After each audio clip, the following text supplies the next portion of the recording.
Oh, Victoria's also on here as well. Victoria, have you taken other ones as well? Another one of the Ignite classes. Yeah. I've taken almost all of them. Okay, awesome. We have a hungry group here. I love it. So cool, guys. Have you got have you guys have the Ignite presentation up, or no? I'll just share my screen and we can go from there. First of all, what do you guys have any questions before we start? Like something that you guys would want to focus on specifically that you guys have a question on, especially like now, Shaheen, that you have a closing, you might have something of more experience and you're like, hey, what about this? Or can we do something about that? Do you guys have any specific questions before we start? This is from beginning to end, right? Like a contract from like So presenting an yeah, offer and everything?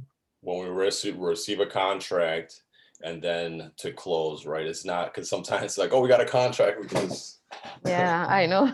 Yeah, we can just chill, right? yeah, yeah, but it's not like that. It's not the reality. case. No, not the case. Yeah, until we close it, you're okay. Now it's done. But things, so many things comes up, in between, even at the end moment. So Yep. I had a closing on this 26th, but it moved to 26. I mean, it was on 19th, then it moved to 26. Yeah. So like, I'm waiting, okay, come on, we need to finish it up. And Shaheen, do you know, like, is there something that you could have done to avoid that, or is there something that couldn't have been avoided? It was with the loan thing, so it was hard, but I was like constantly following up with everyone. Yeah. So, but yeah, it's so many things came up, and Yeah. and then even my buyer wanted to close on this Monday, like after 19th, the Monday. So, they were not ready. I don't know, so many things came up. Yeah. And so basically, as we see that it's not something that we can just kind of lay back and say, oh, everything is smooth and we're good to go, right? It's the work. That's why as more experience that we have, when we just receive a contract, and that's when like our work. Yeah, and my buyer wanted to do 2 walkthroughs, because it's like as his condition, he want to make sure everything is like, they cleaned out everything. Yeah. So I took appointment for 2 final walkthroughs, one on the day in the morning and one the previous day. He want to make sure everything is, done. Yeah. So the listing agent wasn't giving like 2 appointments. Yeah. Kind of, I don't know, it was so hard. I said my buyer requested, he want to see the house prior to closing and on the day of closing. So then she got ready. So I got 2 appointments. We had to do one on that's on Friday. So one on Thursday and Friday morning. Mm-hmm. Yeah, and then that also it is also part of your training as well, Shane, of saying, yeah, listen, Mr. or Mrs. I understand that you want this. Unfortunately, these are our options. Let's do it right before to make sure that nothing happens, right? Or right after the closing. Or you can say, hey, let's do it a little earlier. So if something did happen, let's try to negotiate that. Or because if we do it right before closing, and something did happen, you're a little bit more tied into the options that you have, right? So. But again, these are the things are, again, the experiences that we have that we learn from constantly from our first few deals to other deals that we're constantly learning from the experience that we're going through. Because again, it's always different people. If it was maybe someone else, they would have said, no, yeah, I don't even want to do a walkthrough or something, right? Mm-hmm. It's that's why this dynamic is so important of understanding. Yeah. Because I remember last time we had one transaction and my buyer wanted to see 2 times, like, this time. So they didn't allow that. So we had only 1 final walkthrough. Right. Yeah. Yeah, so, but again, these are the learning steps that it takes. So thank you for sharing. Jimmy or Victoria, did you guys have any other questions before we start that you guys want to specifically focus on? No, not No. specific. Yeah, just a quick question. Is this focusing more on like the seller or buyer, or is it just kind of like a general um showing? We could do both. So this is, I have I have a checklist of the things that I use, for example. And I was going to talk about that and also walk through the presentation of Ignite. So this is, again, this is more about you guys. That's why I asked beforehand what you guys even prefer to hear, because again, this training is for you. You guys are here. You guys have been through most of it, and so that's why I asked Shaheen her experiences, that she knows that it's not just you can sit back. And we're going to go through that process. So, Jimmy, for example, have you gone through a closing, or is this like a first time experience for you? It's a completely like first time experience for me, and I'm working with a buyer, so I just want to make sure I don't miss a step. Great. So Yeah. let's just somewhat focus on the buyer, right? And then what we'll do both, because honestly, as agents, we have to focus on both anyways, because it's the same transaction, right? It's the same property. So you want to know, make sure whether you're the buyer or the seller, that one's inspection, right? So let's just put the scenario right now. You just found a house with your buyer, and let's say Shaheen or Aykut is the listing agent, right? So as soon as you receive that contract, you're like, okay, thank you, congratulations. You want to know, first of all, give them the earnest money instructions, right? And you want to know when the inspection date's going to be.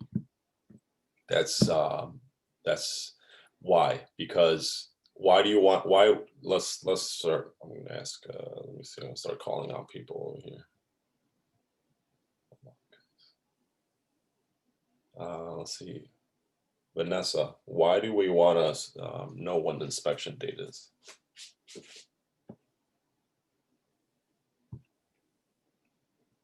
Is Vanessa with us?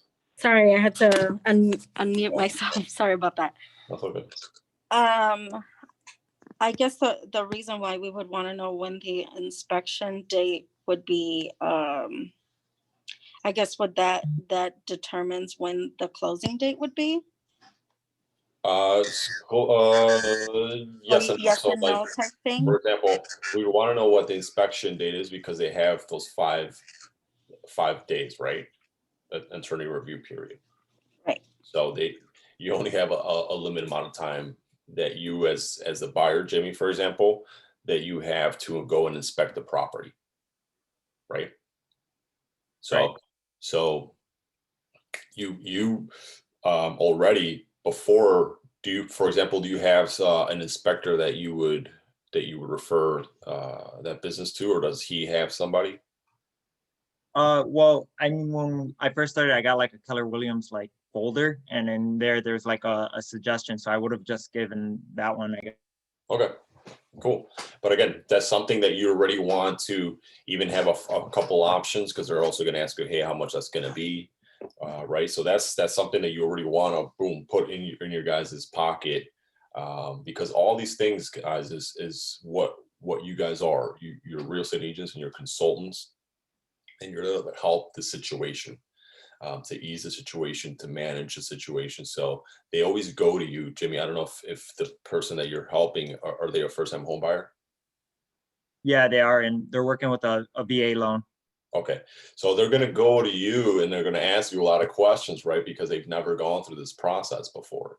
So the more, obviously, if you're young, right? You're young and hungry. I don't like to use the word new, because it doesn't, honestly, I'm telling you, Jimmy, it doesn't matter if you're in this business for a few months or a few years.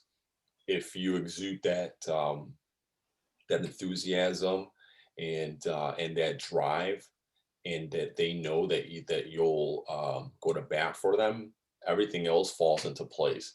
And if you don't know something, listen, I'm young in this business, I'm hungry. You use that for towards your advantage, right? And if you're going against somebody that's older, you know, again, I'm young and hungry. This is my first few deals that I'll pour my everything into. You know what I'm saying? This is the type of enthusiasm that they'll see, that somebody's like, oh yes, sir, like this is why you should work with me, and like the energy. That's the difference right there, right? So never look down and on you being this your first transactions, or oh, you never done this, because again, you can rock it off right off the bat if you have the right mindset. And obviously you're here, you're learning, so that's you're on your way, right? So any other questions, guys? Victoria, Jimmy, I'm sorry, Jimmy, or Shaheen, or Mary Maybe, Kay also. I'm sorry, Mary Kay, I just noticed that you were on here as well. yeah, I just have like, I guess the questions will come as we go, but like for inspector or other services, how do they get compensated? Is it on the spot from my buyer, or is it like at the end when they get their loan and everything gets sorted out? So they get no, that's one of their out-of-pocket expenses they have before closing, right? So it's an inspector, and they get paid either pretty much on the spot, or they give them a credit card the next day, or beforehand. But generally they get paid right away. And and then what happens is they send the report within about 24 hours. Okay, thanks. Yep. All right, so let's get this going. What we'll focus on today. There we go. Mary Kay, did you have any questions? Because I noticed that you just came on as well. I didn't notice. Yeah, I got on late, sorry, hi. Okay. I don't, but I would like to hear both sides, because I am working with a seller right now. Okay, perfect. Thanks. You're welcome. Yeah, and if you guys, again, if any questions that you have, please stop me and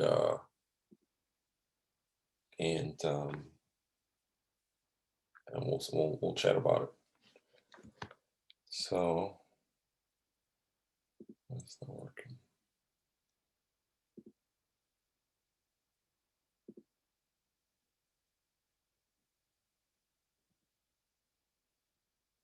Sorry, guys.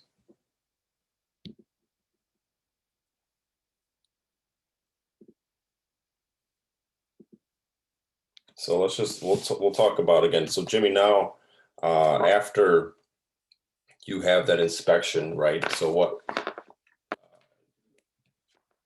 would happen next? You receive. Well, first of all, would you go to the inspection with your buyer? Yeah, I would go to the inspection with my buyer. You don't want to leave somebody in the house, right? Because you might be liable. Well, yes. First, excellent answer.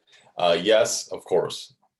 Oh, also, you don't want to, like, the inspector might say, this is really old. And I know that being old doesn't mean that they could get like points off of the house or get a credit for that. If it's in working condition, it's good to go. Right. Yeah, no, okay. Excellent point. No, you also want to coach your buyers and your clients even beforehand, before they get to the property. Like, hey, this is their job, right? They're going to point everything that's wrong with the property. But a good inspector, that's another reason, Jimmy, that we work with certain companies that won't scare off your buyer, right? That's going to say, oh my gosh, look at this crack here. And then they all of a sudden, they point everything out to almost maybe perceive their value, and it scares your buyer off to thinking like, oh my gosh, we need $15,000, $25,000 in repairs. So a good buyer would be like, hey, listen, see this crack? Here's a settling crack. No problem. We've seen that. And we'll coach the clients along and they'll even they'll come tell you, hey, this is going to be on your report, right? I would think, but whatever the case may be, and it's usually highlighted at the top of the report, and then you obviously go and analyze those things, and that's when you negotiate with and see what is worth asking for and what it's not. That goes experience. You have to talk with the client, also talk with the attorney. So that's that step. I don't know why my PowerPoint isn't working.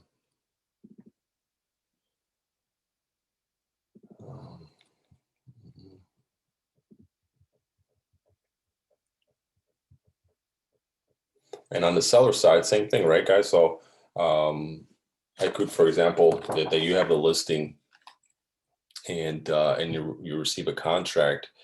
What would you want to know, or what are what would be your first steps as a listing agent?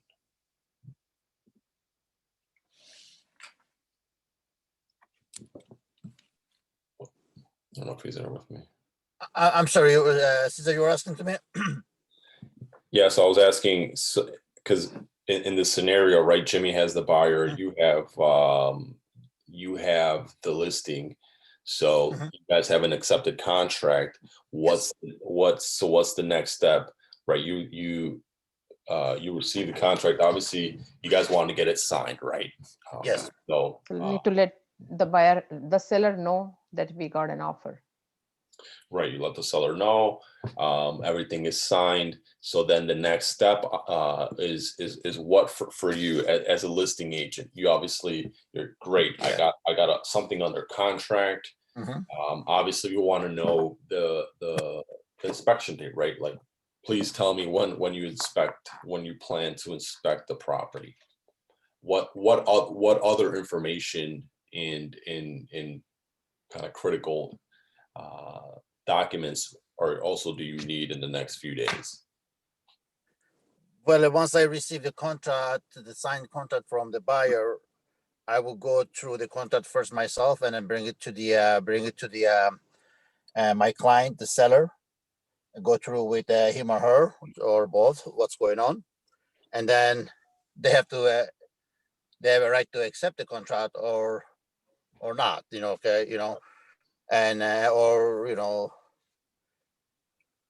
or get back to them with the changes. And then in this case, this has to be a new contract, obviously, with the changes.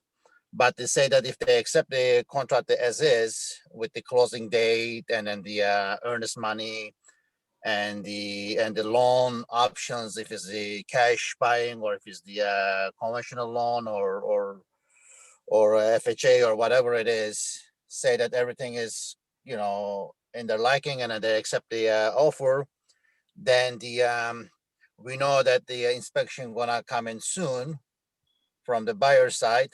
Then I would ask my client to make sure everything is in order, and we are ready for inspection. Everything is tied up, and obviously in a working condition. Yep. And that's what I would do. I'm not sure if I'm missing. All right. So perfect. In so many words, what I was also looking for is just when you receive the contract, hey, you also want to give them, especially since our company, our office holds earnest money, you want to give them the instructions, right? Say, hey, Jimmy, thank you for the sign or for the contract here. For example, this is assuming that we all agree, right? From my understanding, because we got the contracts, we all agree. Now we're moving forward, and obviously you want to get that earnest money, right? Yes. In the contract, it'll say within a day, within 2 days, 3 days. So you want to give them that instructions of saying, hey, please drop off earnest money made out to Keller Williams Realty Partners. Here's the address. right? So then Nicole or whoever's at the front desk can give you guys a earnest money receipt. Because if it obviously if you guys don't receive that earnest money, that could be one of the first red flags that you receive in a deal. You're like, oh, something's off, right? That's the reason that that earnest money is there. It's not just saying, hey, great, we have a contract, right? So so again, so that's another part of the equation that that we need to part of the equation. Another thing that we need to give Jimmy some instructions, right? Because just to make sure that he's doing his job, right? That's your part as your listing agent and Jimmy. And if, for example, let's say, because this happens sometimes that you don't receive the instructions, right? So Jimmy says, he's like, okay, thank you for this, or Jimmy, you asked for, hey, listen, whenever you get a chance, give me this the executed fully signed contract. Because again, a verbal and you say, yeah, okay, until it's really signed, nothing is really concrete, right? Yes. So I could from your side, obviously you want the contract, and Jimmy from your side, you want them too. And then you guys both want to make sure that the earnest money is instructions are received or given.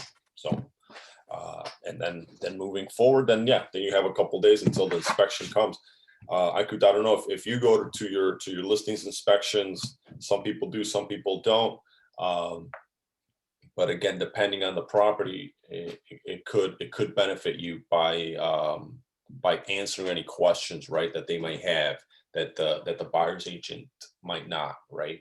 And also you might know if excuse me. problems arise. Sorry, so you recommend as a listing agent to be there as well, is that right, for the during the inspection? Yeah, I mean, it's always up to you, right? So, but again, if it's a property that again, it's always beneficial. I could always have more information, right? You have more information if you're there, you know, like how people are reacting to things, and if not, at least follow up, right, to make sure, hey, how'd it go? What if was there any questions that can be answered, or obviously be available to answer? But again, if it's a somewhat of an older property or any really property, you're and it's not like you're going to be following them around. You're just there to kind of not peeking, but you're there as to be answer any questions that you may have. It always helps. Thank you. Yeah. So what else, guys? Okay, again, so then same thing. Let's just continue on through the process. So here's the seller timeline inspection, and so in between right here, that inspection, right? You're also are wanting from Jimmy and their attorney, like, hey, we're waiting for is everything good? Do you want to move forward? Are you guys asking anything? And sometimes agents will get back to you about those things, and sometimes they'll be like, oh, let the attorneys work those things out. Again, I feel like I'm more proactive and prefer to just to again talk and say, hey, what can we do to facilitate this, right? If it's something that we can get a jump on, because again, this is where things could not delay, but just extend the process, because the inspection, and then, well, something happens and then we have to get someone else to inspect some, like a mold, for example. And so then we need an extension to the inspection date, and that 5 days turns to 10 days, and so on and so forth. And then the appraisal comes, right? And the appraisal generally, sometimes, unless we use Keller Mortgage, guys, that's another tip that you guys can give. Keller Mortgage will send down the appraisal team day one that you receive a contract. They don't wait until the attorney review period is over, which most banks do. So that's, I guess, a reason that they can make it a slightly faster. So, so again, these are the next steps, right? So you want to make sure that, hey, we're receiving, or where are we on asking for or Jimmy, you guys asking for anything to be repaired or credits or whatnot, or I could, again, you wanting to know, hey, where is that? Because we never want to just kind of sit back and not do anything, because that's when things, as Shaheen knows, things can happen. So The question, Cesar. So you said the Keller Williams, the Keller Mortgage does the send the the appraiser out as soon as the contract is signed, and but during the inspection, say that there are major things that might need to get fixed. Because of that, the property might appraise for a lower amount, less than the. That's one of the, I guess, the humps on the road. If the house get appraised for lower price, because lower than the asking price, because of that problem, that we found during the inspection. right. Usually appraiser come after inspection, and or that's happened not because of Keller, but it's what is the. I just I don't know. I don't see, for example, like that they would appraise it that much different unless they added a garage or I don't know, completely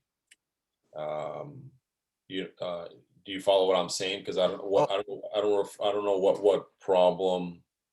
I worry for like I if it's think of. appraised less because of, let's say, due to because I like the house because of the neighborhood that I want. I know price is a little high, but I only have, as a buyer, I only have 10% down. But that I know I'm comfortable to making the payment and everything. But let's say that if the appraiser come down low because of the old roof, but the roof is still fine, but the old roof, you know what I mean? Or inside of the house not upgraded very much. Yeah, that's why. Have you seen you've seen an appraisal report, haven't you, or no? Yes. Mhm. Okay. They go more by measurements and yes, but again, I don't know if it would make such a difference, like after the inspection report, like that something gets repaired. At least in my experience, nothing gets repaired to the extent that it would affect the appraisal. Like we've seen mold, but that doesn't affect the appraisal. I see. That I have experienced. Again, I could be wrong, but from what I have experienced, anything in the inspection doesn't really affect the value Okay. of the home. So So I have a question too here. Only appraiser only checks like the size and the measurement and then those kind of thing. no, they'll see the Condition. The location and everything. yeah. But I was saying, like, if you look at the actual appraisal, you'll see the changes that they make based on, for example, like square footage and compared to the other comparables. And for example, that's another reason. Let's just get into that. Like as we're talking about the appraisal, that's another reason for example that you do want to be there for that inspection, for their appraisal, right? Hey, Mr. Appraisal, here's a few comps. I'm not sure if you wanted to use them or not. Just have them here for you. Just because again, that has, it's happened where I've gotten an appraisal that came back lower because of square footage. The house and everything was in pretty nice condition and everything, but the appraiser saw it differently, and it was an FHA appraisal, and that sticks with the home for I believe the next 6 months. So that's something to keep in mind with FHA and appraisals that come in. Quick question on the building a buyer's timeline. Well, obviously we would want a CMA before we went to go view the houses. That's one. And then the second one is working with the lender. is that just to get the pre-approval, or is that to also like get approved for the mortgage? So, okay, so yeah, you, Jimmy, you would want to know before even, way before this date that, or before you receive that contract and that they're both approved, or that the seller and the buyer are agreeing to that your client is approved, right? Because you Yeah, don't want yeah. to go through this whole process, and then finding out that the guy or the gal could afford 50,000 less, or whatever the case may be, less than whatever you guys are at. So Okay. yes, Yeah.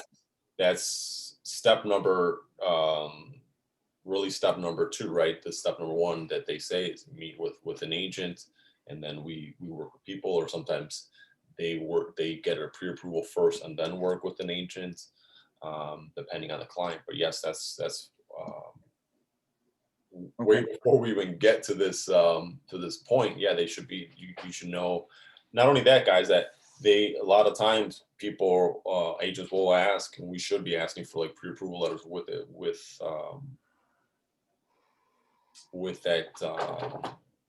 the contract, with that offer, right? Because just less, what are we doing here if we're not, if we're Right. working again, you, I could, for example, that's your job, right? To make sure that the offer is coming in, because if that looks bad on you, like, what, we accepted an offer and all of a sudden they could, Oh, yeah, that was something that definitely need to be done beforehand. Yeah. right? Right. Otherwise, all those effort and everything for nothing. So Yeah, so I have the pre-approval letter, but moving to like let's say the next step, we make a contract, then the bank needs to send out an appraiser to. no. So this is a great question. And I'm not sure if you're asking, but again, we're going to get into that, which is a great point, Jimmy.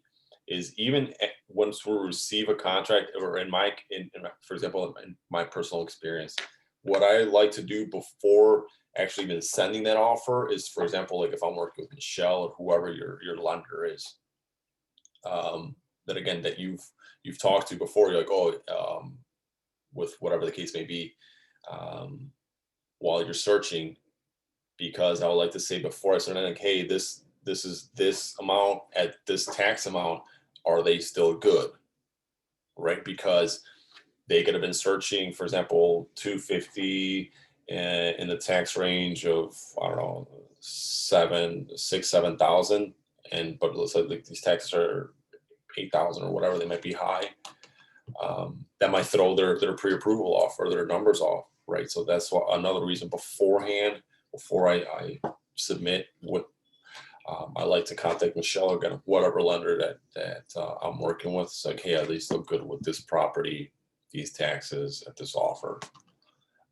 Just to reassure that they're still good.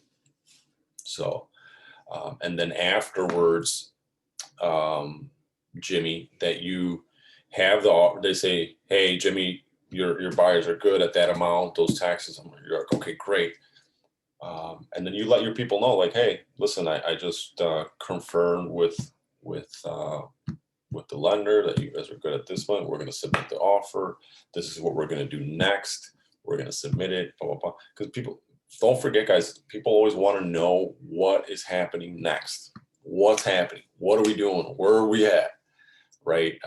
We're in the mix. So don't take that for granted of thinking that somehow they know, they have ESP of what's happening. So always let them know what's happening next. So next, Jimmy, now they accepted your offer, great, you tell them, and so now you're working with the lender, meaning you're going to give Michelle, again, keep saying Michelle because I work with Michelle a lot, let whoever the person is, the lender, hey, we got an accepted offer, share that with them, right?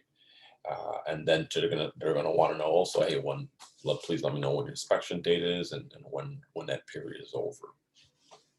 Okay, so we would put like contingent on like inspection and approval of a mortgage, right? On what? Like on the contract, like it would be like a contingency kind of, right?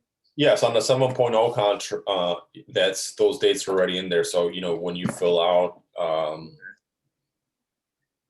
the closing date, those dates are the ones that you fill out. So what the date that you also fill out in your offer is how many days after the accepted contract do you have to drop off the earnest money, right? It says I offer let's say $5,000 earnest money in that little space, 2 business days, 3 business days, right? So those are the days you're inputting also obviously the closing date, and those obviously are going to sometimes move because, as like for example in Shakeen's example, something with the loan that kept on extending, and attorneys take care of that because then they are drawing up basically new contracts and voiding that original 7.0 contract. But again, you're still in the mix because you still want to know what's happening and you're still quarterbacking the whole deal. So did I answer your question, Jimmy? I know that was a pretty long answer. Yeah, it did. Thank you. Appreciate it. Okay. So yeah, so obviously you're working with your lender, then you get that home inspection.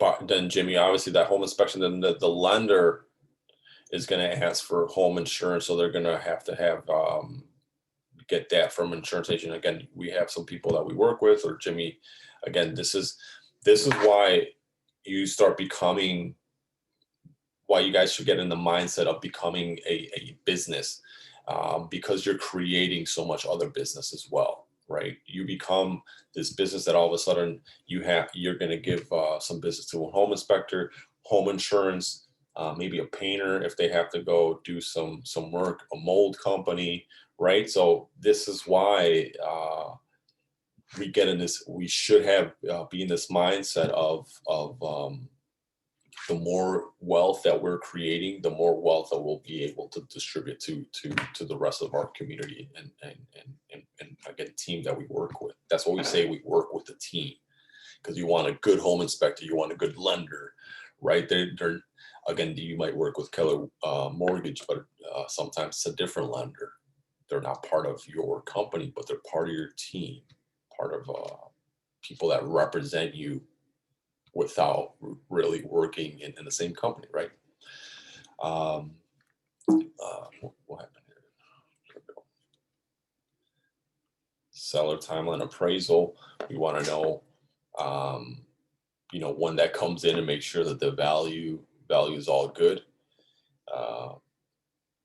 That's another reason that, which is really that shouldn't be done, but people play with they're asking this amount, we'll give you more, and you give us a credit. It's a slippery slope when if anybody guys, if you guys do that, one, it's I don't think it's legal. 2, appraisal issues come into play, right? If and when that situation arises. Any questions so far, Vanessa or Mary Kay, Victoria? I have a question, and I'm just trying to kind of get it clear in my mind. So when they're looking at the property, and forgive me because I am one of those, I guess, youngsters, although not young. But if they're going through, so say like there's some weird configuration with the sink, and they're going to fix that. Is that something that is, I'm trying, because this actually happened to my daughter, and I'm with her condo, and they wound up fixing it, but then there was something else with like a cat door that they didn't fix. But it's, when those things come up, would they be considered a contingency in the contract because it's not necessarily part of the inspection? Or when would those inspection pieces have to be done by, I guess? Wait, ask me the question one more time, so. Okay, so real life situation. My daughter bought a condo up in Wakanda, and they had the sink was like in the corner in the kitchen. It was like a really weird configuration. It was an older sink. And they agreed that they would change the sink out. Because it was an unusual, I've never seen a sink like this before, but it was in a corner. And then they also had like this weird cat door with the screen. She's on a lake and they have a balcony and stuff. And they used to let the cat out on the balcony. So they cut a hole in the screen. So she asked for the screen to be replaced. I'm trying to think, and not having her in front of me, I'm trying to think if she made that part of the contract or if that was part of. So that's part of your inspection review period, right? That you guys are going back and forth saying, hey, I want this to be repaired. And they're saying, we'll repair this, but we won't repair that. That's normally what happens in that period. We say yes, no, yes to this, no to that. For example, if Jimmy, for example, you see your buyer goes and all the appliances are a little older, but they're still kicking, functioning, right? You might ask for what you see there, like a home warranty that will cover them for the first 12 months or up to 13 months of all those major appliances. You might negotiate that, and it's generally about $500 or something like that. So that's one thing, for example, you can negotiate. But again, Mary, to answer your question, that's in that attorney review period that you guys are negotiating what you want fixed and what they're willing to fix and what they're not willing to fix. And what they're not willing to fix, they might give a credit for. So, for example, that's a big reason why banks, for example, don't send out that appraisal right away, because in that first period, that's where deals tend to fall apart, right? Because you go and inspect the property, because you're not crawling in the attic and doing all these things when you're viewing the property. The inspector obviously is going to do that and find possibly some things that you guys weren't aware of. And so again, if you have a bad home inspector, or again, if you're not leading and coaching your clients and you're letting your clients coach you or run wild with everything that they want to ask for, that's where deals could fall apart. And especially now where we have a lot of the times multiple offer situations. It's I don't know if you have the luxury, right, to be asking for everything that you want repaired. But again, it all depends on the situation, and each situation is unique, right? Was that, for example, a condo that's been on the market for a long time, or was it that was just on? There's so many variables to that, Mary, but that's in that attorney inspection review period that you have, and so you could either move forward or you could not, right? And that's why everybody has that ability to do that. Well, and I think she was coached well with her agent at the time. I wasn't licensed yet, so dang it. But they did wind up swapping out the sink because they were in agreement on that, but they kept the little hole in the. Yeah, they're like, you know what? Yeah, we'll do the sink. We can see why that sucks or what. I don't know. You don't want to push it. Yeah, and then we're like, you know what? But that over there, we're not going to do nothing about that. So then you, as a buyer, you compromise and you say, like, all right, okay. So that's why we have to be, and also remember, because I always remember what Joe says this all the time. It's not about you. It's about them, right? Your client. So just because, for example, like not saying in this situation, but saying another situation, Mary, is like, you don't like the sink and you're fighting for it, and like, no, I'm going to get you the sink, and they don't really care about it. Like, don't create that, because that's, again, it's not about the you situation or or a lot of the times, if your clients yell at you or kind of vent a little bit, it's really not about you. It's about the situation that they're in. It's very stressful. So you The have to, four agreements, right? yes. If you ever read that book. Yeah. Okay, so where are we at? So Aikud, you got the, let's see, we got, let's say you got the inspection, you guys corrected whatever needed to be corrected, or maybe you guys negotiated a credit for an electrician to switch out the outlets. Great, fine. The appraisal came back at value, awesome. So then next, you, Jimmy, for example, as your buyer, your guys are obviously waiting for the clear to close, right? Is that wonderful email or text or call you get from your lender saying, hey, they're good to go, set up the closing date. And again, that doesn't happen like, oh, great, clear to close, let's close tomorrow. All parties have to come together, a title company, we have to set up a title company, and then obviously the buyers have to be available to sign, and same with the attorneys. And we generally we would go to the closings as well. Sometimes they're pretty limited now. I tend to still go, and I'll go like downstairs, and I'll have a little gift or something for them still.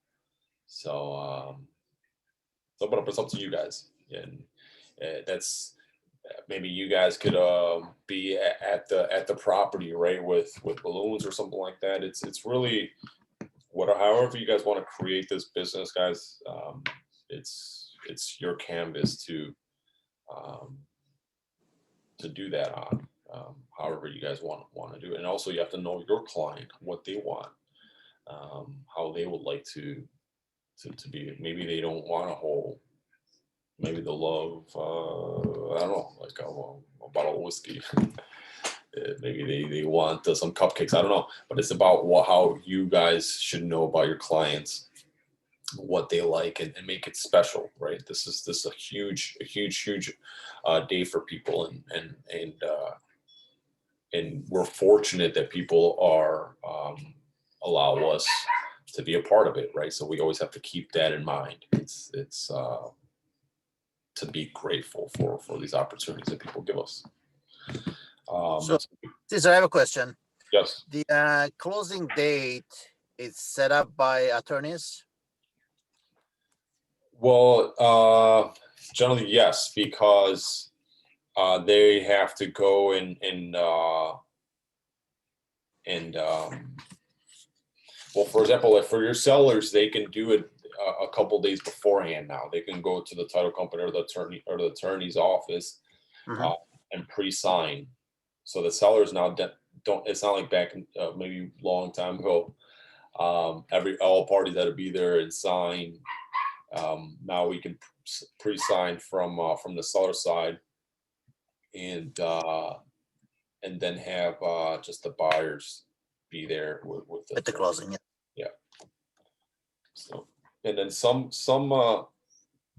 lenders are even doing I forget, it was like an express type closing where they send the buyer some e-docs to sign prior to the closing, like the day of, and then while they're there, there's less paperwork to sign. But again, not every lender does that. So, any other questions? All right. Okay.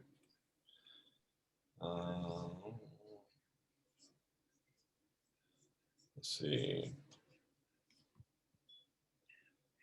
Where is the deal at risk of falling apart? We talked a little bit about this, right? So where's let me call on somebody here. Let's call on Victoria. Victoria, where is the deal at risk of falling apart? We touched on it a little bit. I've never worked with any buyers or sellers or made it this far, like into contracts or anything like that.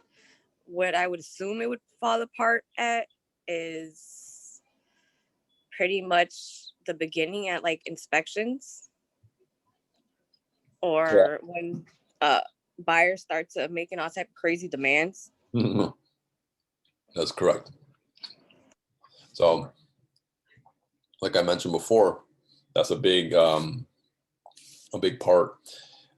That also, for example, like just because a property goes under contract doesn't mean it's going to stay under contract because of that period. A lot of times they do because they work things out. But that's always something to keep in mind.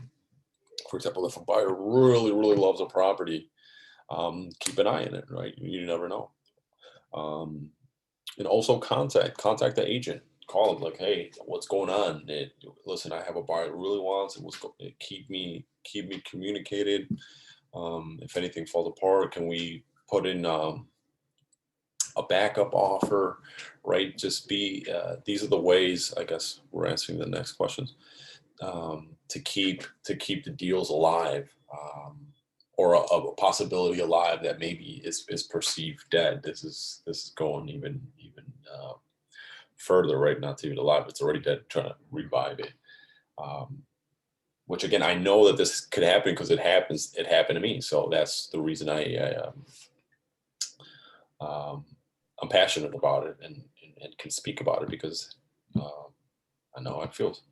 So some of the best practices is we touched on it already as well, about coaching your client even before you even get to the inspection. Yeah, this is a great point to be talking at your buyer's consultation, as you're telling them how the process goes and what you're going to experience. Hey, remember, I'm going to say this all the time before the inspection, but I'm going to let you know this is the inspection's, basically what I said, right? This is the inspection's job, is to point out all the things wrong with the house. I'm going to be aware it's going to be pages and pages long, right? Because when it happens, guys, they're like, oh yeah, that's right. Victoria did mention that, right? Jimmy did say that that this was going to happen, and look, it's already happening. And now and then even before the inspection, you let them know, and then it calms the waters instead of riling them up, right? So that's one of a practice to keep the deal alive. Another one is we mentioned that as well, about not asking for crazy and ridiculous things. I almost blew a gasket when I got an inspection report back, and it said that they wanted the master bedroom switch changed because it was a dimmer and they wanted it back to a normal one. I was like, I was so disappointed in the agent, right? It's like, really, you're gonna ask for that? But again, I keep that. Like here, Cesar, go I ahead, was Mary. gonna say, it's like, here's $10, go to Best Buy or go to Home Depot and buy a new switch. Like, What are you gonna do? So I was like, oh. But Cesar, I have a question. yeah. Regarding to, now we're talking about the avoiding the risk, and so as a listing agent, sometimes when I look at MLS just to see other listings, how they list and things like that, just to practice. Sure. Sometimes I see that like there is an offer. It's let's say it's an attorney review and things like that, but there is a note, the note for the other realtors that's saying that they're still showing still available. Seems like they still want to have another offer. So how can you talk about that a little bit, please? Yeah, well, like having a second offer, holding on the second offer, but yeah, this is again why if let's say your client does have some interest in that property, and they're still showing it, those are signs, obviously, that they might still be willing to be negotiating, or maybe the offer wasn't strong enough that they feel that they'll continue showing. Maybe it is strong enough, and they just want to make sure they still show it until the earnest money comes in.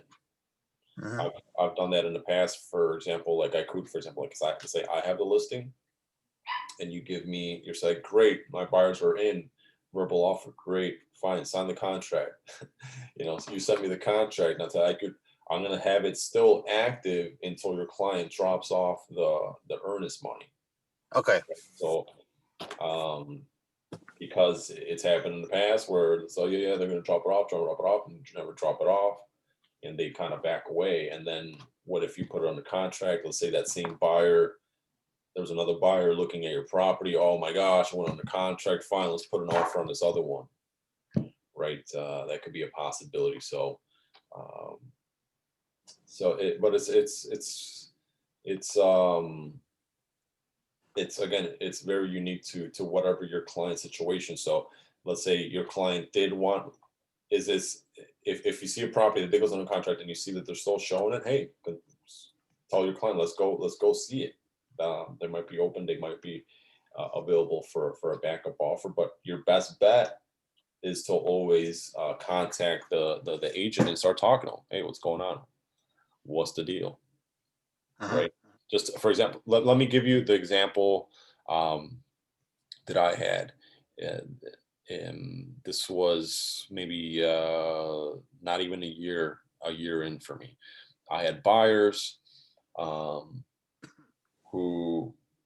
we've been looking. I showed them like 20 plus houses. It was like right in December, right? Like November, December. Saw a bunch of houses. It came. I was gonna leave for Mexico in like January, like December 26th or something like that. This is like the 18th. We saw a house. The last one that we saw, they loved. We put an offer in, or they wanted to put an offer in, but before we saw the house, they loved it. And as we're leaving, I'm calling the agent like, hey, I remember her. I still remember her name. It's like Vasi. I'm like, hey, Vasi, my people love the house. We're gonna put an offer. It's like, Caesar, we just received because they had a verbal offer, but we received the signed paperwork, right? Their offer. We just got it. We finally got it. They were going back and forth on some paperwork that they were missing. And I was like, well, let me tell you a little bit about my buyers at least. They've been looking, they love the place. I just sold them up a little bit, but she was proper about it and said, hey, listen, we agreed and we already have this verbal with these people. And so we have to go with them. I'm like, well, that's fine. You're doing the right thing. Is they verbally, and I have a signed contract. But I at least, again, I reached out to them and I said, listen, Vasi, they really like it. Please keep me informed if they want it. Because after they saw that house, like, hey, Caesar, we're going to take a break, for the holidays. And I know you're leaving for a little bit. And I was like, all right, that's fine. So then guess what? Vasi calls me. I'm in Mexico, and it's like the 29th or the 30th, I believe. And I get his 847 number, and she's like, hey, Caesar, it's Vasi. I'm like, Vasi. I'm like, oh, yeah, Vasi. Hey, Vasi, what's going on? She's like, hey, remember those buyers? Like, yeah. They're asking for everything to be replaced. They're asking for the screen to be replaced. They're asking for, I forget, all these things. And that seller, for example, was already gone. He was relocated for a job. So everything was gone. He wasn't even in the place. So it's going to be just a hassle to do, I'm sure, everything that they wanted to be done. And on our side, I explained to them, like, hey, we'll take it as is. The way it is, we're not going to ask for anything. I forget I already sold them. I sold her on that beforehand. And then she calls back, hey, do your people still want it? Right. And I'm like, I'm pretty sure they do.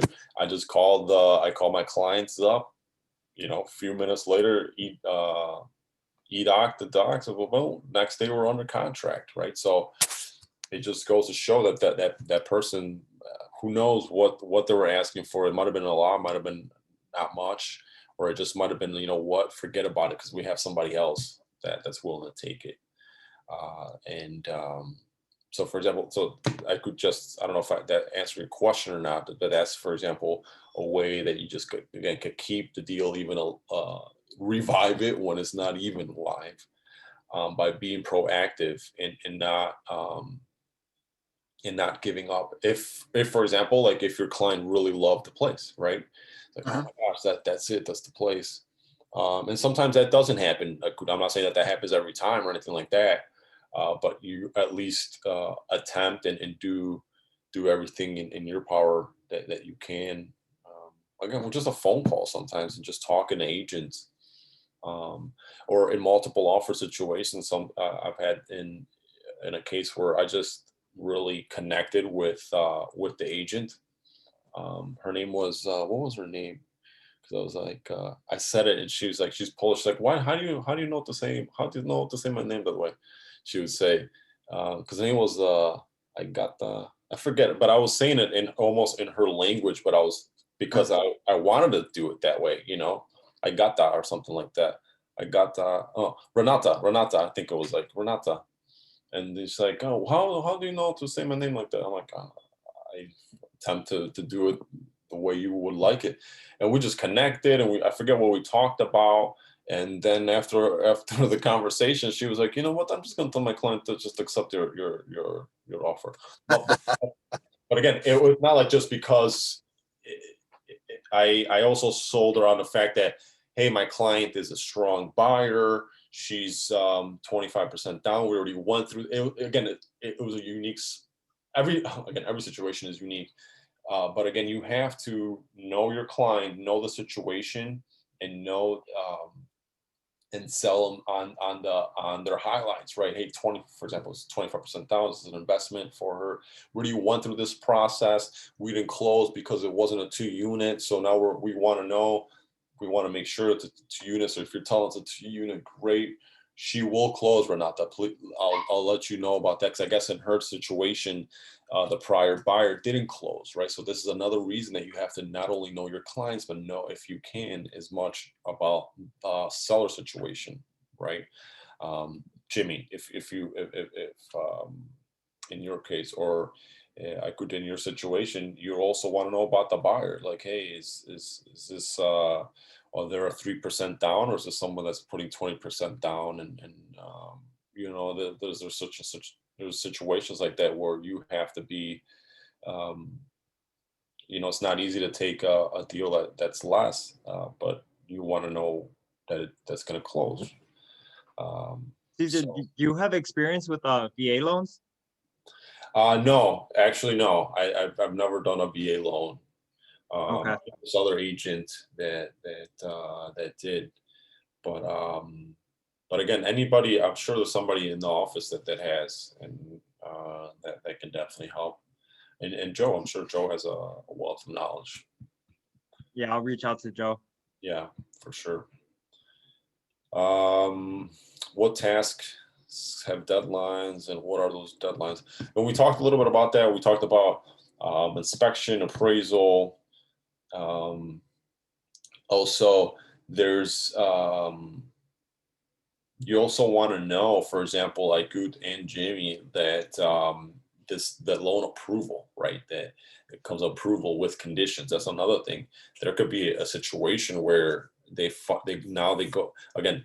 Another reason why I harp on knowing and who your lender is, and not just saying, oh yeah, because for example, if they're just pre-qualified and they say, hey, yeah, I earned this and I do that.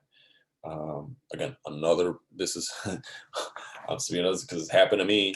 He goes to a lender, but again, the lender, sometimes the lender does his job, and just the buyer himself doesn't reveal some information, and then again, there's nothing that you can do about that. But for example, if the buyer did reveal all his information and the lender didn't do the proper job of pre-qualifying or pre-approving your buyer, this is where these deadlines or another thing where it can fall apart, where they're not approved or they miss something. So that's another one. For example, it's like where a deal can fall apart afterwards, but not as common. But for example, I don't know if you said that you've looked at listings before. I'm sure you've seen this tag or everybody else. It says, oh, buyers financing fell through, back on the market, right? So that's almost, I don't know if it's the second most common, but that's another one why it comes back on the market as well. But that's generally a few weeks afterwards, not that first the first week or first few days. Also, the pre-approval it's not like 100% approval. It's like conditional approval, isn't it? Because if I get a pre-approval for say $300,000, but down the road till the closing, something might go wrong with that too. Correct. Or yeah, correct. Or also I could in 300,000 at what tax, right? Are we talking about 10,000? Are we talking Yeah. about 15,000? 12,000 is that's gonna are we talking about 8? You know, and that's what I meant before also. Great point, because a pre-approval, yeah, it's you're approved under these conditions and making sure, for example, that that you you're not taking out a loan to buy another car or furniture or Yes. your credit score, you know, DTIs, things get thrown off. So great point. Yes, it's you're pre-approved based on those conditions, right? And then again, another deadline that we have is that loan approval that they receive with conditions, saying with verification of employment and whatever other conditions that they have. So once they clear those, that's when you receive a clear to close, as we were speaking about before. How can you help manage other parties involved in the deal? So this is a great, for example, if the attorney, again, I'm speaking a lot of things that have happened to me recently. For example, that if the attorney can't get a hold of the buyer for certain things, he'll reach out to me. Hey, listen, I can't get a hold of Alfonso. Can you get a hold of him and get this information and not let it linger, right? Other attorneys might say, I don't know, I reached out to him a few times, he hasn't gotten back to me. What was that? Oh, this has been like 3 days ago. What? Yeah, when that could have been maybe resolved that day or maybe the next day, right? So this is how you can always help manage the other parties.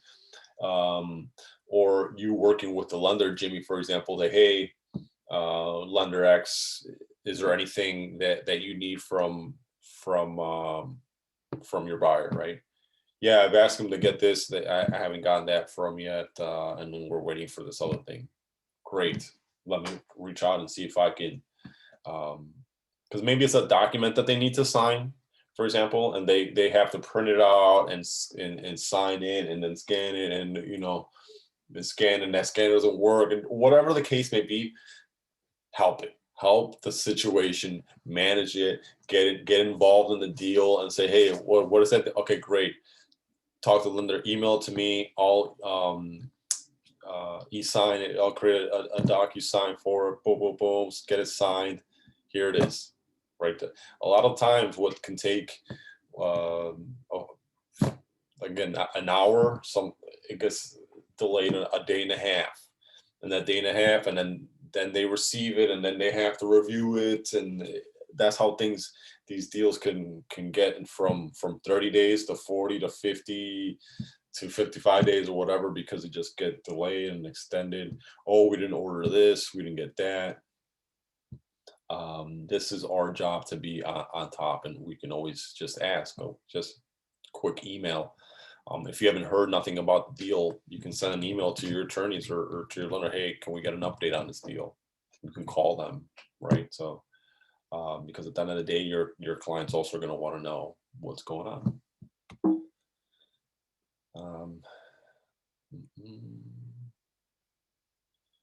Why is your relationship with your co-broker important? Where could the deal be at risk if you don't work with your co-broker? If you don't work with your co-broker. Let me ask Shaheen, where can your deal fall apart if you don't work with your co-broker? Like we don't do follow-up, we need to do constant follow. Co-broker means the opposite agent? Yeah, you're right, the other agent. Yeah. Okay, yeah, we have to do follow-up with them and just make the things work. Right. Yeah. Yes. So great answer. you just stay in communication with your fellow agent, right? Same thing about be like, oh hey, thanks for the contract, Jimmy. I'll review with my clients, and then I'll let you know, right? Or hey, hey Jimmy, here's the fully signed contract. This is the instructions. And again, if you're not getting communication back, or you'll know, guys, because deals go a certain way and there's communication, and when there isn't communication or something like that doesn't flow a certain way, you'll start recognizing it's like it's not right. So that's it's also again important. For example, like I could, for example, the story I mentioned before about the multiple offers, and I was talking to Renata, and just having a setting the tone of that relationship, right? Of hey, let's work together. This is not like, oh, let's butt heads and negotiate and this. I don't know how. Maybe some people work that way. I don't. And it's just much smoother when whenever's on level-headed and easy, not Yeah, exactly. with attitudes and stuff like that. And throughout, because again, you gotta think about this, guys. Nobody's winning, or and everybody is losing if the deal doesn't close. So everybody is reaching the same goal. We're not like fighting. There's no score of saying, hey, I won this or you lost that. It's like everybody wins or everybody loses if the deal doesn't go through. So that's the mindset you want to go into it with, to be cordial and to be respectful. Again, just to give you guys an example, this is actually my first listing ever. The first offer I received, the agent, I think there was like a wrong date on it, like the closing date was like last year. I think it was missing a page or two, and it was asked. There was like a 2-unit in the city, and it was asking for like a termite inspection and a couple other things, and I wasn't sure about any of these things, so I asked Sally, right, Sally Haynes in our office. I'm like, hey Sally, can you review this offer with me? Because I had no idea about anything. So she started reviewing it. She's like, okay, cool. She's like, termite inspection. Why should I ask me for that? She's like, no, I'm just telling them no that, none of this. I forget what. And I called the agent back. I'm like, hey, thank you for the offer. You know what? This date is missing. Can you resend the contract, right? I think she sent me only that page, and then I think she forgot to send out. And then when I asked her about, or tell her we're not going to do the terminal inspection, oh, she's like got really barky. She's like, oh, that's what we're gonna start doing now. Whoa, this is my first experience. But I was like, this is off. And then while we're waiting for her paperwork, like that night, we received another offer, and that agent was obviously, just lovely to work with. And long story short, or long story long, is we went with the offer. It was a little less than what the other agents was,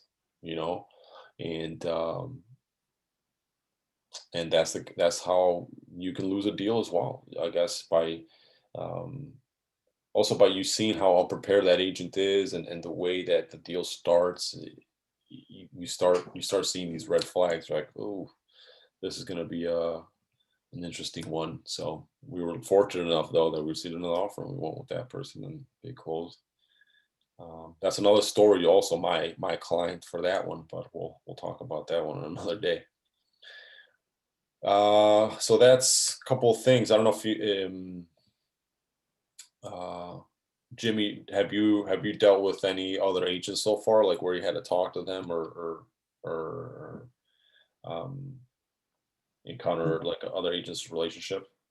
No, not really. I've asked for a couple more pictures of interior, but I just never get responses on those.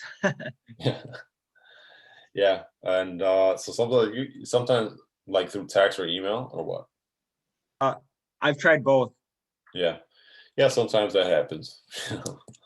Or they don't respond. So again, that sets everyone, you guys apart as well when when you do respond, or when you're cordial, and those also are things that you guys also want to look out for people that you guys want to work with,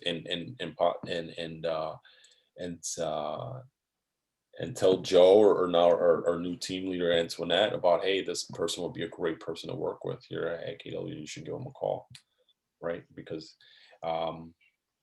those people are also going to start working on your downline, and start, you got to start thinking about that as well when you start working with agents that you think would make a good fit for our culture. So just keep that in mind. Get repeat business and referrals while your clients.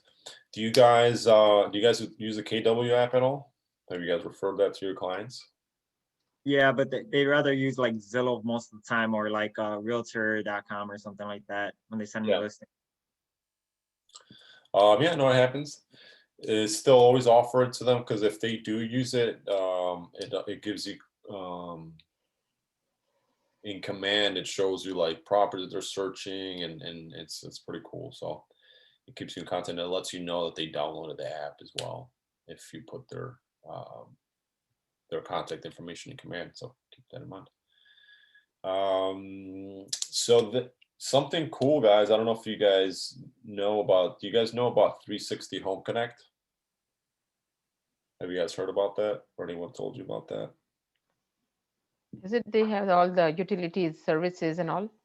Correct. Yeah. I got an email a couple of times, yeah. Yeah. So you guys want to utilize this. It's a service that's complementary to our clients that we have, that we can offer. It basically helps transition their light, their gas, or home security bill, things like that, and they'll contact them. You don't do anything. You just give them the contact information. They CC you on the email when they contact the client, and it's a service. It's a service that we can provide, that help our clients out there. And then I plan this again. The reason I was asking before, Caesar? yep. So that 360, is that mostly for buyers when they're moving, or is it, you said For both. utilities? Well, for both. Yeah. Okay.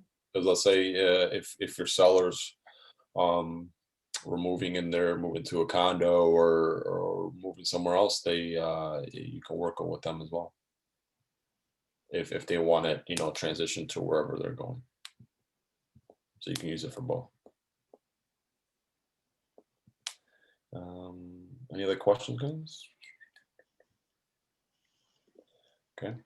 And then the reason I was referring to knowing your customers and what they like and things of that nature, because it also could help if you plan to give your clients a closing gift, right? I mentioned before, yeah, get them a bottle of whiskey. What if they didn't drink? All of a sudden it's like it's not a great gift. Somebody be like, "Oh, this is awesome." Somebody that doesn't would be horrible. So I tend to ask a lot of questions, and I'm like, "Oh, well, do you guys drink? Do you guys have a favorite thing?" And throughout my experience and as I work touring houses, "Oh, what are you guys gonna do later? Have a drink?" Like, no, we don't really drink, or no, we don't do anything. We're more like foodies and stuff. Oh, all right, cool. Oh, really? Interesting. Yeah, title company, with one of my closing, title company gave this whiskey bottle, and my buyer said, "No, I don't drink. I'm Yeah. just keep on the shelf like that, just as a memory." I said, Oh okay. yeah. Oh, no, I mean that's great. Yeah, I mean, because they appreciate those things. So that's why I mentioned before that this is such special occasions that again, remember people are gonna remember how you made them feel throughout this process, more than than what you do and all these things. When you make these special little moments for people that they'll never forget. They really won't. So For example, that foodie couple that I was asking questions to, that they were foodies, and I got them a gift card to Maggiano's, and the closing I think it was in Oak Brook, so I'm like perfect, and on the gift card it actually didn't say Maggiano's, and I thought it just said, I forget what their company is. Maybe it's Let Us Entertain Us. I don't know. Let us entertain you, yes. Yeah. Okay. And I think it's a green card only, and it's not specific. And they're like, well, where are you guys going to go or whatever, blah blah blah. And they're like, oh, we'll probably go to Maggiano's. I'm like, that's the card I got you guys the card for Maggiano's. You know, they're like, oh my gosh, that's so awesome. Because again, I remember hearing her saying, oh, we love this Maggiano's, and again, it made it a little extra special for them. So just a little tip for you guys to think about, because it doesn't have to be big or super expensive. It's just something thoughtful. Goes way further than something that's expensive that they might not use. So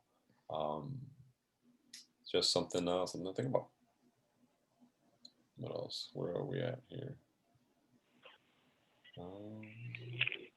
Customized checklist.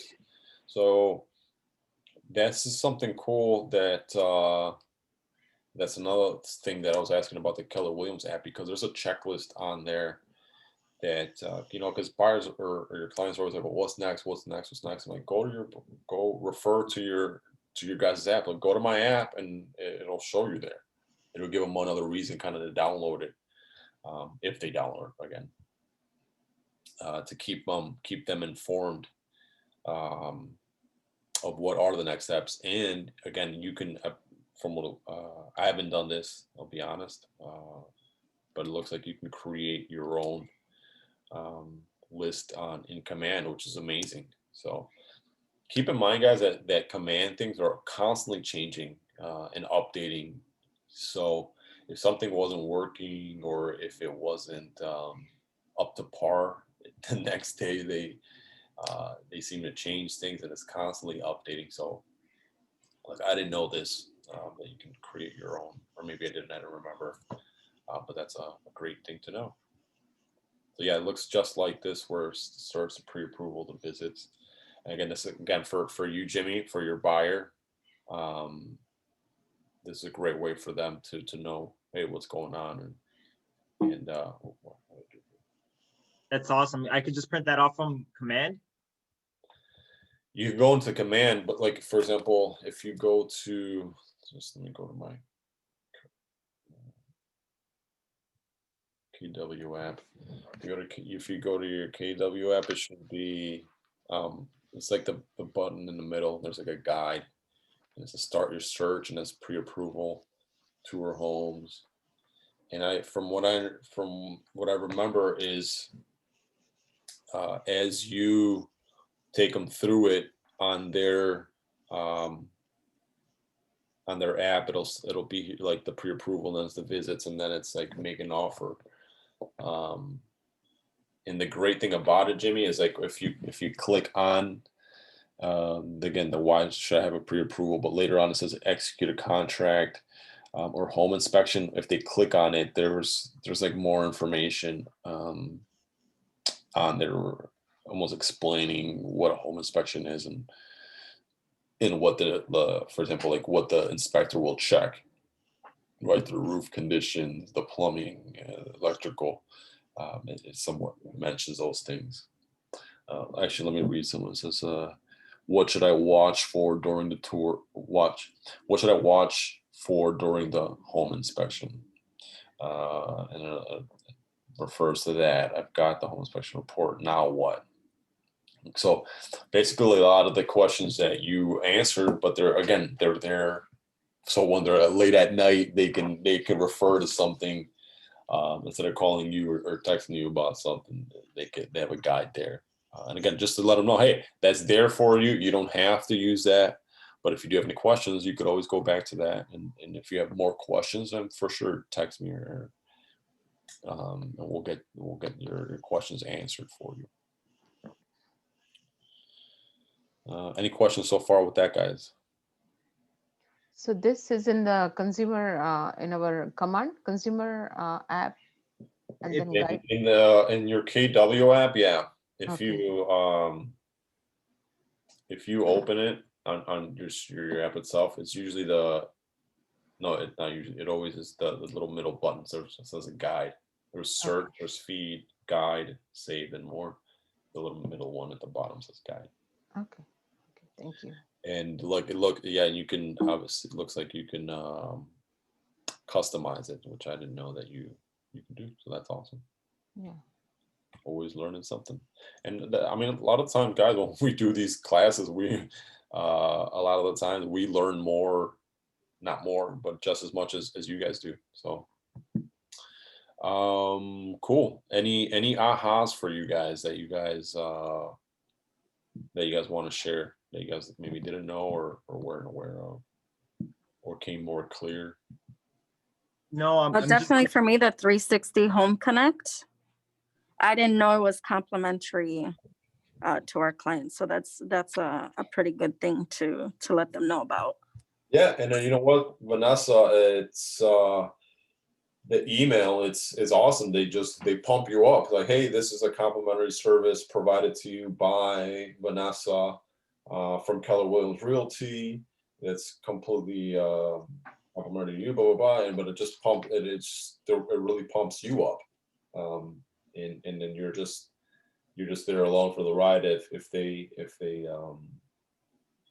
go with it. So it's really cool. Yeah, definitely use it, because again, it's part of your tools that you guys have available. And you want to do that, obviously, when we got the clear to close, just to recap that, right?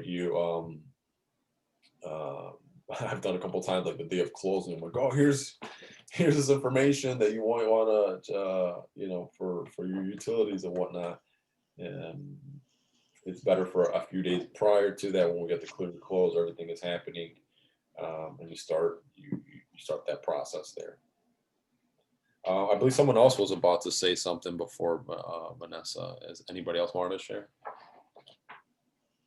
I was just going to say, it was like such relevant timing, doing like this timeline kind of thing, and this is exactly what I was looking for.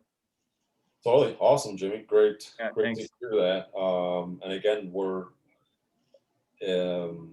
this is what it's about. It's the experience. The experience is what's going to teach you the best. Nothing's like that. You can take all these classes that you want and do this until you're great, but nothing is like experiencing it yourself with the buyer, and even going through the mistakes of what not to do, right? Of maybe checking to make sure that certain documents were ordered. No, a lot of things, right? But as long as you guys do the best that you guys can do, and are proactive about it, that's as much as you guys can do. And at the end of the day, the client will see that. And especially if you keep in communication with them and let them know, hey, is there anything I can do? Do you guys need something, like some afford? Do you guys need something for me? Let them know, hey, if you guys receive a document, let me know, email it to me. I'll just have it I'll create something on DocuSign for you guys, whatever you guys need, I'm here for you. So let's see, what do you feel differently about, and what was meaningful to you today? So I guess, Jimmy, you answered that this is perfect for you. Okay, here's the thing. How was your thinking change? What ideas or mindsets were new? Let me ask somebody. Let me ask Vanessa. Vanessa, how did your thinking change by going through this, and what are some new ideas or mindsets that you have that you would like to share? Well, it's like Jimmy had said, the timeline. So I guess that just put a lot of things into perspective for me. Just made it a little bit more realistic in terms of, you know, what to expect when, especially if I'm representing a buyer, what to expect when you put in an offer, you know, more of the timeline with the inspection, with the appraisal, what to expect from that. Yeah, so that it was just a lot of great information. And also bear with me one second, I got notes all over the place. And also, like, when we were talking about or giving examples about where the deal is at risk of falling apart, you know, the whole buyer financing that can fall through, you Yeah, know, just to be able to help or educate my clients as best as possible. You know, it just put a lot of things into perspective for me. great. Yeah, great point. You know, we want to coach them throughout. And again, this isn't a buyer consultation. Just because we're approved and we have a contract, let's not start now going and buying furniture and going on to what's the furniture place? I forget. And open up credit and do all that, right? That's you buyer consultation. Tell them, you throw them throughout the process, because you never know. People might get excited and say, "Oh yeah, great." We're even if they get the clear to close, guys. There's been situations from what I've been told is people could pull credit like that morning, and anything happens. Just don't do anything until everything is done, clear, signed, and even that day, next day, if anything, to make sure that everything is good to go. So let's see, how will your behaviors be different going forward? What actions will you take going forward? Aiku, do you have any behaviors, anything different that you would go about, or are there any actions also that you feel, if there were any behaviors that Yes, actually, with this communication, how important is the communication yeah throughout this process? But the most important, the communicating with the co-agent. So make sure that they're keeping the good relationship, keep in touch, yes share information, and then make sure that we both know that we are, you know, this is the income for both of us. It's not a competition, but cooperating throughout this and working together and make the things easier and as fast as possible.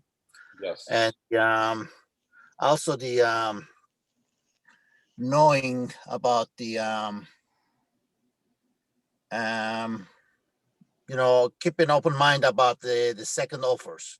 Do not rely only on the first offer. Okay, you know, go through with it, that's fine, but you know, keep the listing active till we get the earnest money. You know, that's yes Great, something that that's very important, and it's eye-opening as well. It's just great. like anything else. Who knows what's going to happen with the first offer? Obviously, everything is there, everything sounds great, but if this happens, what's the next move? So Yes, especially like if the seller is in a time limit, that's very important. right. So that Right. was great. Yeah, no, the great points. I could great. Yeah, I applaud that you took that from there, because it's an Thank you. important. It's hugely important, and again, it could be the difference of especially now when there's so many offers, and we're a lot of multiple offer situation. The little things is what might what could possibly, you know, put your deal above it. Or for example, if you have a better rapport with the agent, like, you know what, um, if they really want to move, or they already moved, the better the closing date, or fine, the 30 days or the closer, the fine, they can do it. Or maybe the offers like, no, 45, 60 days, because they have their lease is up or whatever the case may be, and you got the little nugget of information, and you're like, "Yeah, we'll make it happen.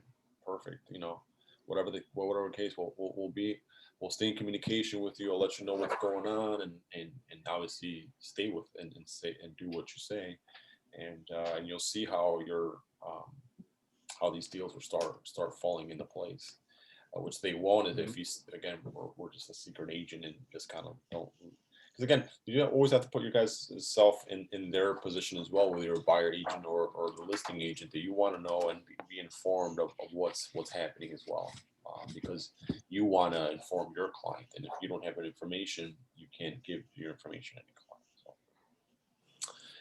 guys, if there's any tools, models, or systems you definitely use, and how will they make you accountable? So a lot of you guys are in Kim's program, or no? Yes, I Yeah. am. Yeah, few of us here. Okay. Yeah. So we know that Kim will definitely hold you guys accountable. So you guys are in good hands there. And then what do we got here? So daily success habits. These are something, that you guys want to get into. Whatever the case may be, get that done first. Whether it's some type of lead, whatever the type of lead gen that you guys want to focus on, get those habits going, right? Another part of the daily success habits is, in my case, is to have a clear mental mind, right? And so I practice some mindfulness. Just a few minutes in the morning. I'm grateful for some of the things that I have, right? I put those things as perspective. And my parents come from South America, and I've seen some poverty that maybe a lot of people haven't seen here. The projects, for example, like I say this all the time, is not real poverty like I'm sure in other countries that a lot of people on this call on the Zoom know.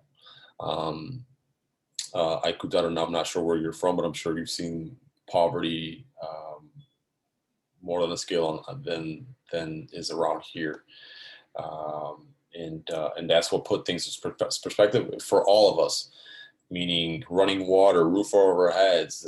A lot of the population in the rest of the world does not have these things, so it's just sometimes great to take a moment and appreciate those things and be grateful for them that we do have them, and not take them for granted, because a lot of times we do take a lot of things for granted. So Yep.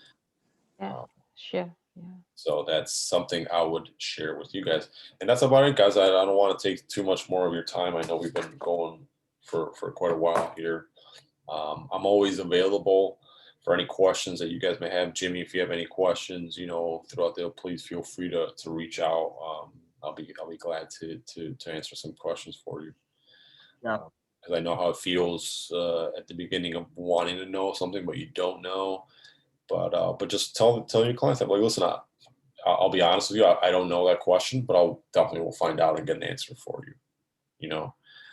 Because the more you start acting like no one wants to hear from a know-it-all. Like, oh yeah. If you know something, yeah, say it. But if you don't know, just be honest. You know what? I don't know. No idea.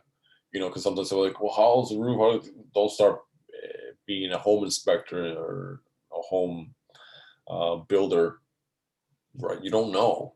Maybe you have some experience. Like, listen, it could be this, but honestly, I don't know. So we get an inspection and because again, you want to be the expert, but on things that you for sure know. If you don't know, you know. So. Anything else, guys? Any questions or anything that you guys want to leave off of with? If not, like I said, it's been Nothing on my end, Caesar. Thank you so much. Yeah, all Same good. here. Thank you. Appreciate it. Thank you, Same here. Caesar. Thank you so much, Caesar. you guys have a blessed day. You as And well. Thank you. Thanks. Yeah. Thank You're you. You're awesome, Caesar. You too, Caesar. I learned a lot. Thank you. Thank you again. Thank you. Any of you guys have any questions, please let me know. Will